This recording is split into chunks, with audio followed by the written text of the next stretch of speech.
കളിക്കൽ സത്യൻ വധക്കേസിൽ ആടിയുലഞ്ഞ് ആലപ്പുഴയിലെ CPM. Party ആലോചിച്ച് നടത്തിയതാണ് സത്യന്റെ കൊലപാതകമെന്ന് CPM നേതാവും മുൻ ജില്ലാ പഞ്ചായത്ത് വൈസ് പ്രസിഡന്റുമായിരുന്ന ബിപിൻ സി ബാബു വെളിപ്പെടുത്തി.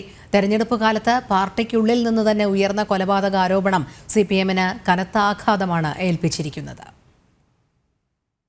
കായംകുളത്തെ രൂക്ഷമായ CPM വിഭാഗീയതയാണ് മുൻ ജില്ലാ പഞ്ചായത്ത് വൈസ് പ്രസിഡന്റിന്റെ കത്തിലൂടെ പുറത്തു വന്നിട്ടുള്ളത്. 18 വർഷം മുമ്പ് അവസാനിപ്പിച്ച കൊലപാതക കേസാണ് കേസിലെ പ്രതിയായ ശേഷം കോടതി വിട്ടയച്ച ബിപിൻ സി ബാബുവിന്റെ വെളിപ്പെടുത്തലിലൂടെ CPMനെ വെട്ടിലാക്കിയത്. RSS വിട്ട് കോൺഗ്രസിലെത്തിയ കരിയിലക്കുളങ്ങര സ്വദേശിയായ കളിക്കൽ സത്യനെ 2001 കൊലപ്പെടുത്തിയത് CPM ആസൂത്രണം ചെയ്താണെന്നാണ് പാർട്ടി സംസ്ഥാന നേതൃത്വത്തിന് അയച്ച കത്തിൽ ബിപിന്റെ വെളിപ്പെടുത്തൽ. സംസ്ഥാന സെക്രട്ടേറിയറ്റ് അംഗമായ സജി ചെറിയാൻ തന്നെ ആരോപണങ്ങളിൽ നിന്ന് പാർട്ടിയെ രക്ഷിക്കാൻ മുന്നിട്ടിറങ്ങി. കൊലപാതക ആരോപണം തെരഞ്ഞെടുപ്പ് കാലത്ത് പാർട്ടിക്കേൽപ്പിച്ച ആഘാതത്തിന് തെളിവാണിത്. അന്നു മുതൽ ജില്ലാ നേതൃത്വവുമായി ഇടഞ്ഞുനിന്ന ബിപിൻ സി ബാബുവും അമ്മയും കായംകുളം ഏരിയ കമ്മിറ്റി അംഗവുമായ KL പ്രസന്നകുമാരിയും പാർട്ടി വിടുന്നതായി സംസ്ഥാന നേതൃത്വത്തിന് കത്തയച്ചിരുന്നു.